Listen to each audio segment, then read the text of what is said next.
नमस्कार दोस्तों, बोधि थिंक्स पाय YouTube channel में आपका दिल से स्वागत है। एक समय की बात है, एक नगर में एक व्यापारी रहता था। वह अपने और अपने परिवार के भरण पोषण के लिए नमक का व्यापार किया करता था। उसके परिवार में उसकी पत्नी और 2 पुत्र थे। व्यापारी के दोनों पुत्रों का स्वभाव एकदम विपरीत था। जहां एक और उसका बड़ा पुत्र बहुत ही संकोची और शर्मीले स्वभाव का था, उसे किसी से बात करने में भी बहुत शर्म आती थी। वहीं उसका छोटा पुत्र बहुत ही बहिर्मुखी और खुले स्वभाव वाला व्यक्ति था।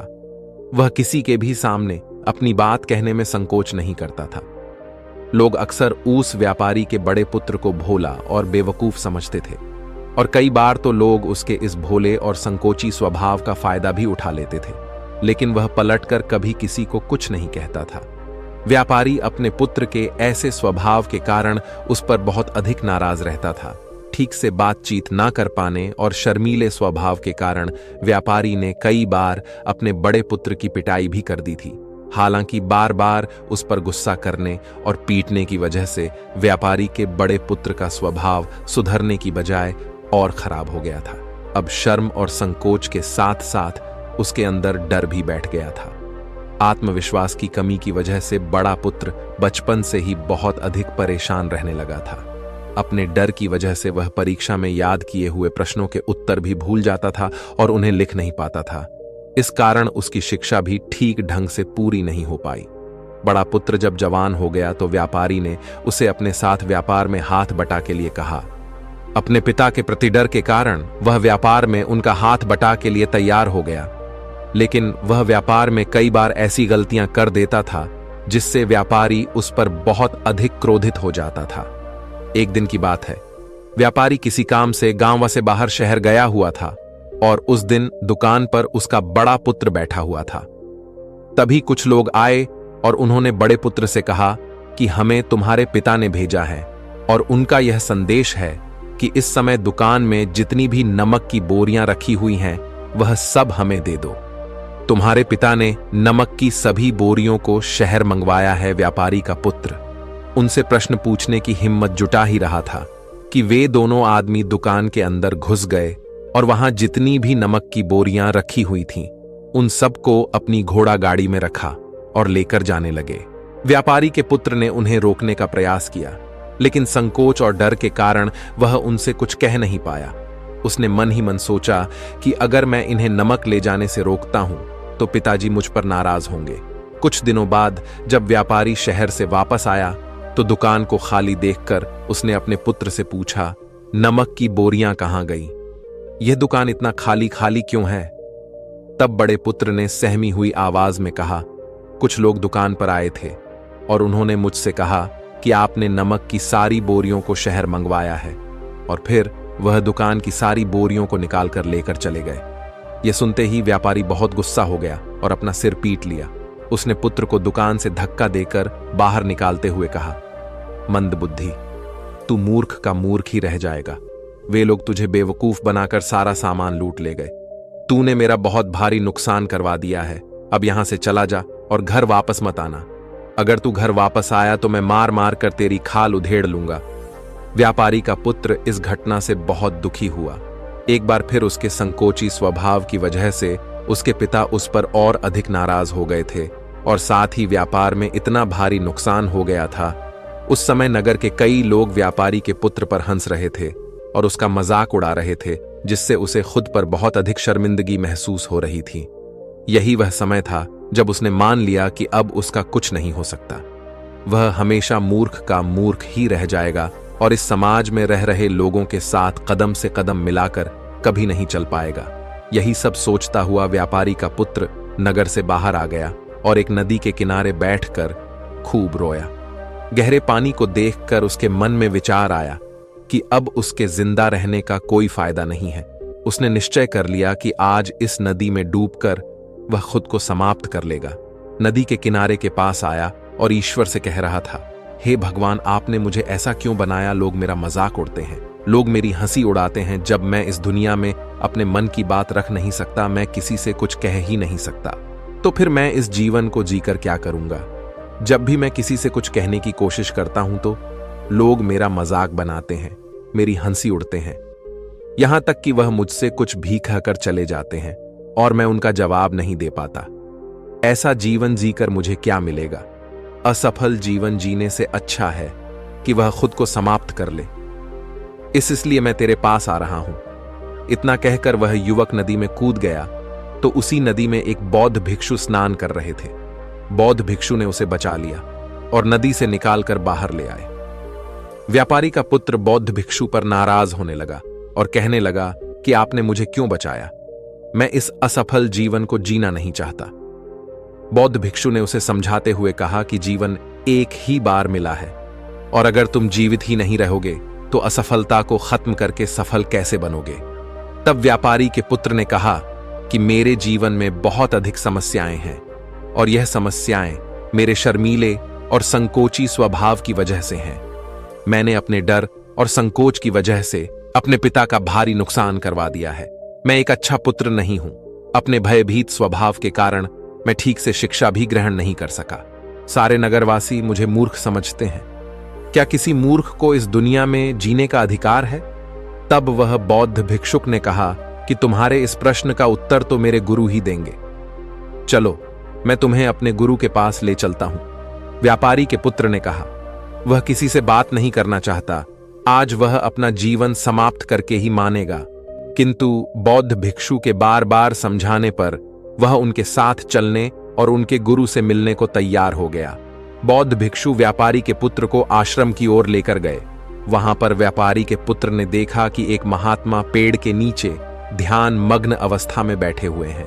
तभी बौद्ध भिक्षु ने उन महात्मा की ओर इशारा करते हुए कहा, ये हमारे गुरु गौतम बुद्ध हैं। दोनों ने गौतम बुद्ध को प्रणाम किया।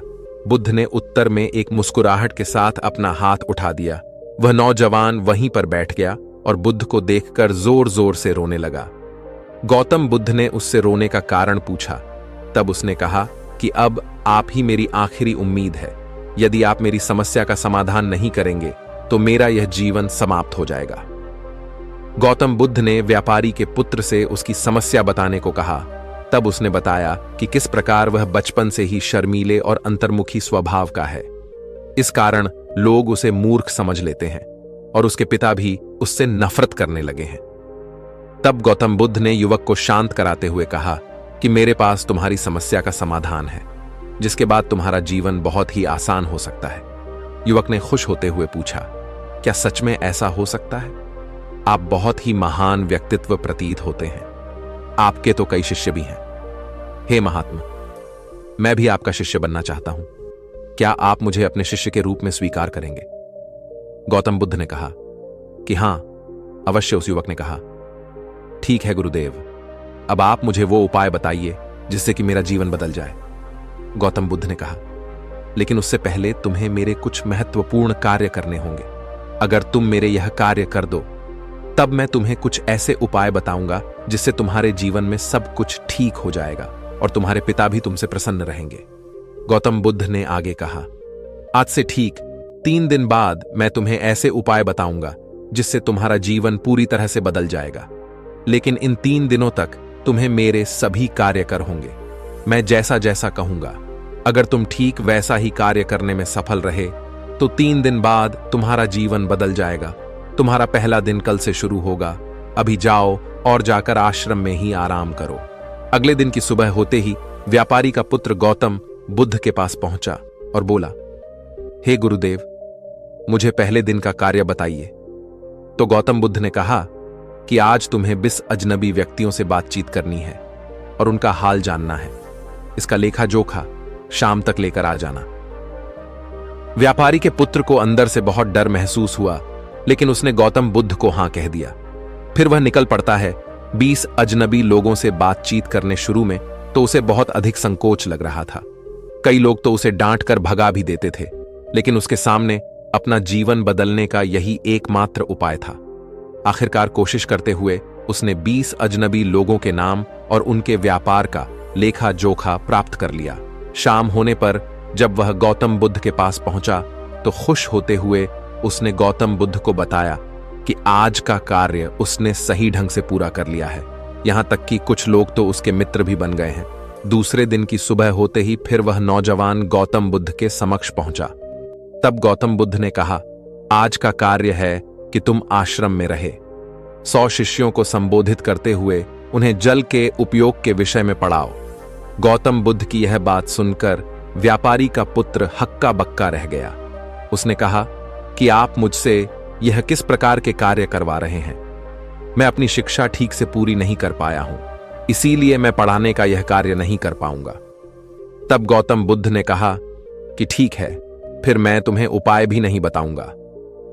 व्यापारी के पुत्र ने विनती करते हुए कहा कि आप जानते हैं कि मेरी शिक्षा अधूरी है, फिर मैं बालकों को शिक्षा कैसे दे सकता हूं?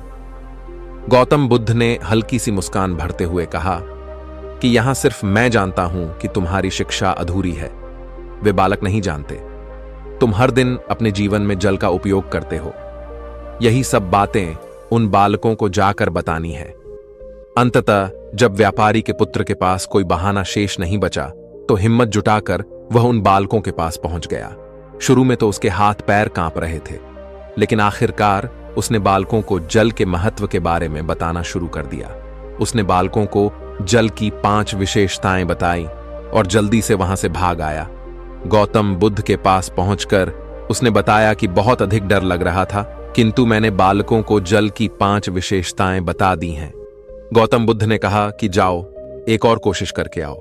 उस नौजवान ने एक बार फिर हिम्मत जुटाई और बालकों को जल के महत्व के बारे में पढ़ाना शुरू किया। इस बार व्यापारी के पुत्र को बिल्कुल भी घबराहट नहीं हो रही थी। उसने पूरे आत्मविश्वास के साथ बालकों को जल के विषय में पढ़ाया। तब गौतम बुद्ध ने उसकी प्रशंसा करते हुए कहा, तुम अवश्य ही साहसी हो। गौतम बुद्ध के मुंह से अपनी प्रशंसा सुनकर वह युवक बहुत प्रसन्न हुआ। युवक जब तीसरे दिन गौतम बुद्ध के पास आया तो गौतम बुद्ध ने उससे कहा कि आज का कार्य तुम्हें कुछ अजीब लग सकता है, किंतु आज तुम्हें अपने पिता से मिलने जाना है। गौतम बुद्ध के मुंह से यह बात सुनकर वह युवक बहुत अधिक डर गया। उसने तुरंत कहा कि नहीं नहीं, मैं अपने पिता के सामने नहीं जा सकता, मुझ में इतनी हिम्मत नहीं। गौतम बुद्ध ने कहा कि ठीक है, फिर मैं तुम्हें उपाय भी नहीं बताऊंगा। उस व्यक्ति के पास और कोई रास्ता नहीं बचा था, अतः व्यापारी के पुत्र को गौतम बुद्ध की बात माननी पड़ी।